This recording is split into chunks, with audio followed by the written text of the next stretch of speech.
Thanks for tuning into No Wine in No Time. I'm your host Dave, and today we're going to explore a black-skinned red wine grape called Mencia. So Mencia is native to the Iberian Peninsula, and most notably in the northwest corner of the Iberian Peninsula.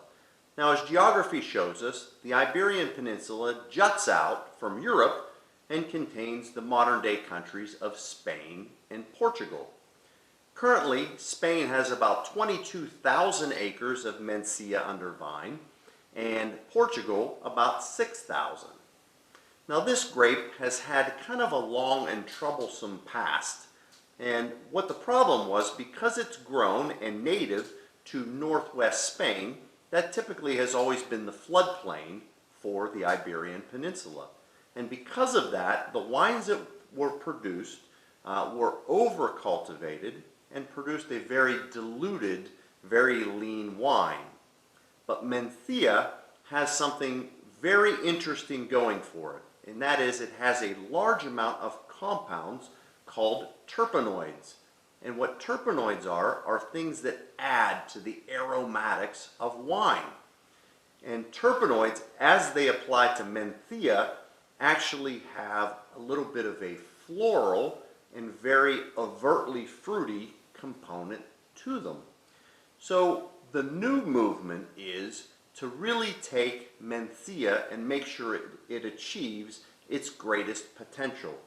So winemakers today make sure they utilize old vines, and they also lower the yield so that they can concentrate the flavors and make a more high quality wine. Now, the epicenter for exceptional wine production as it applies to Mencia is a place called Bierzo, Spain. And Bierzo, Spain is important because while it's still in the northwest portion of Spain, it's what we call a macroclimate. It pulls in all the humidity and ample rainfall from Galicia, but it also has very hot, dry characteristics that are from Castile and Leon, which is a little bit to the east. And the combination of the two allow this grape to get about 2,200 hours of sunshine per year. The soil in this area is mainly slate with a little bit of quartz and some darker media mixed in. So this produces a beautifully aromatic, very rich style wine, which is not traditional, but it's the way this grape has been steered in recent years. So you might ask, why would we put all this attention into this ancient varietal? Well, it's because it has tremendous aging potential.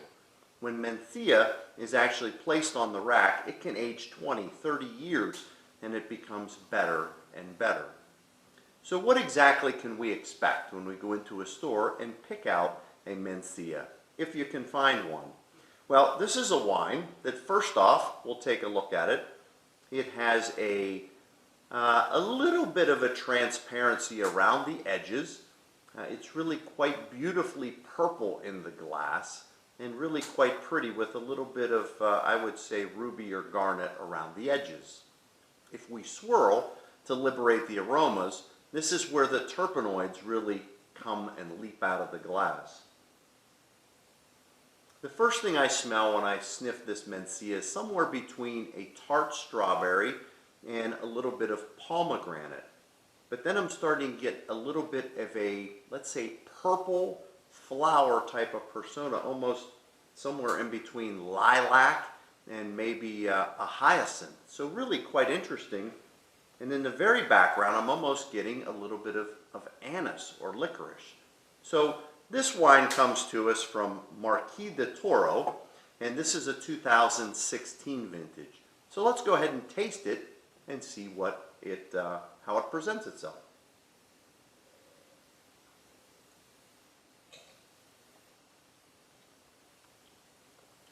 So as this 2016 Mencia passes across the palate, the first thing we get is that very defined pomegranate stripe.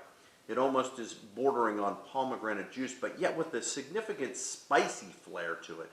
I get everything on the palate from rhubarb to a little bit of strawberry bordering on raspberry. So the fruit component in this wine is extremely high. However, when it reaches mid-palate, Mencia has significant acidity, which plays into its ability to age for decades. And that acidity lifts up and it leans out and it gives us just a little bit of less fruit, a little bit more red fruit. And then finally on the back side of the palate, we do see that spicy minerality that comes from the quartz and also the slate in the Bierzo area. So really an exceptional wine varietal, and one that you should definitely try. When we think about what we would pair a wine like this with, I think of things like, throw you a little bit of a curveball, think of meats that have been processed. Think things like pastrami and corned beef, and also a little bit of, say, roasted meat.